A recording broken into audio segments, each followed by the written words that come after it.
Honestly, at this point, I feel like it's death by 1,000 subscriptions. Why is everything a subscription? Have you guys seen the whole controversy around a printer? If you buy this printer and you have to use their ink and you have to pay so many dollars a month just to print out so many papers of ink, like what? Or other people have subscriptions for their refrigerators. I don't understand why everything is a subscription now.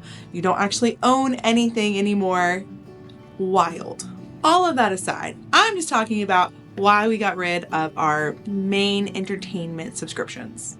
I can't tell you when we actually got rid of Netflix. We were just tired of nothing ever being on Netflix, like nothing that we could watch with our kids, but also like nothing interesting at the moment. So we got rid of it years ago, and that was when it was maybe $12 a month, and that was without ads because we absolutely hate ads. Actually, Netflix didn't have ads when we got rid of it. Now they have ads. Who does that? The whole point of subscriptions was so you didn't have ads like you did on regular TV. So currently, in the beautiful year of 2025, it's about $8 a month if you would like to have ads. We don't ever like having ads. And it's about $17.99 a month, and then there's extra if you want to add certain members. No, we wouldn't do that. We would just all use the same family account. So 17, I should have brought my phone in here, but that's a distraction. $17.99 times 12 is $215.88 a month, and I'm sure that doesn't even include tax. Grand scheme of things, if you were watching Netflix every day, sure, that would be great, but we were not watching it, and $215, I can buy something else with that. We are all about frugal living in this household, so if there's something that we're not using, we're not going to be paying for that. The next one was Hulu. So when we actually got rid of Netflix, we wanted to start watching Hulu because it had a lot of TV shows that we liked on it, and we did pay for the Hulu without ads. And there was a point where they had jumped up the price of about $5 a month, and that's when we decided, nope, we're getting off Hulu. So then we went over to Disney Plus, and we chose to have the Disney Plus without the Hulu package. So we were essentially just going down to one entertainment system. And we paid for Disney without ads. I actually don't remember if they had ads then either. But anytime we do any of that, we try to pay without ads because our time is precious. If I'm going to be consuming something, I want to try to do it without ads. Although I don't know why, but my husband will not ever support the idea of doing YouTube without ads. Maybe because it's free? I don't know. So we do watch YouTube with ads periodically. But then we were doing Disney Plus, and then we weren't really even watching it. And we were letting our kids watch shows like Bluey or any of those other shows.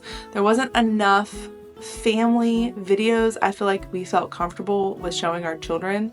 And then for the TV shows, they would just autoplay, or my kid learned how to press the X button on our PlayStation to just continue the playing. So then we were just fighting the screen time with the kids, and we ended up removing screen time, which therefore led us not to watching Disney Plus. So we got rid of Disney Plus. We have not gone back. We have not gone back to Hulu. We have not gone back to Netflix. And right now, if we wanted to, we would probably do the combination Disney Plus and Hulu. But now that I'm looking at the price, I don't think I would. So the combination Disney Hulu is $17 a month or $29.99 without ads. That is wild. I can't. $29.99 times 12 is $359.88 for the year. Yuck. I don't know if we would do that. We really try to get out more. We try not to be in front of our TV as often. And if we are watching something on TV, it is usually on YouTube. It's just like a simple camping video that someone else has made, or something that we know from a creator that we would trust not to suggest things or not to say bad words if we're going to watch it with our kids. We do have Roku in our room, so every once in a while we just kind of go through the different apps on Roku and just see what's free there, but we really don't watch that much TV. And recently we made the decision not to renew our Amazon Prime membership, which I'm okay with. I'm okay with that. Amazon Prime, we paid yearly, and unfortunately we paid for the year right before we decided not to renew it. And I've asked them if I could get reimbursed for the rest of the year, and they're like, no, because you've already watched 17 minutes of Amazon Prime. So you've already used the service, so you can't do it. So it's like, well, dang. But Amazon Prime was the one that we didn't really want to get rid of the most because of the free shipping option, and we had an Amazon Prime card with it. So if we wanted to buy something and not have to pay interest for 12 months, there was that option through the Amazon Prime card, as well as the points for Amazon and all of that. But really, it hasn't been that great. Like the points in there, we've been doing all of our grocery budgeting, gas, everything on it, and there really hasn't been that many points that have been collected over time through that card. I know there are other cards that have point options available too. Also, Amazon Prime doesn't have the best videos, especially for kids. And they have ads now. There's no way to pay for without ads. At least I can't find one. I don't want to have to keep paying so I don't get fed ads. I'm just over it. Which I realize is probably a contradiction because I'm making a YouTube video and you guys may or may not be seeing an ad on my YouTube video.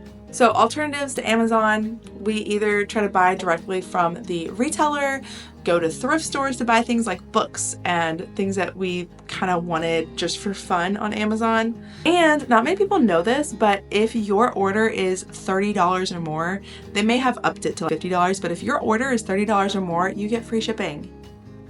So why are we paying for Amazon Prime at this point? I don't have Kindle Unlimited with them. I don't really use the free Kindle stuff there. We don't use, I think there's like video games and some other perks that you have. We don't use them. We don't like watching the videos, so we are not renewing the service. And that makes us a little bit different. So when people come over to our house, we don't really have entertainment for them to watch if we all wanted to watch a movie together, but that's fine because we have board games, we have talking like normal people, and we can just hang out and have a great time together instead of watching movies together. We also have some video games that are like couch co-op type games, so those are fun too.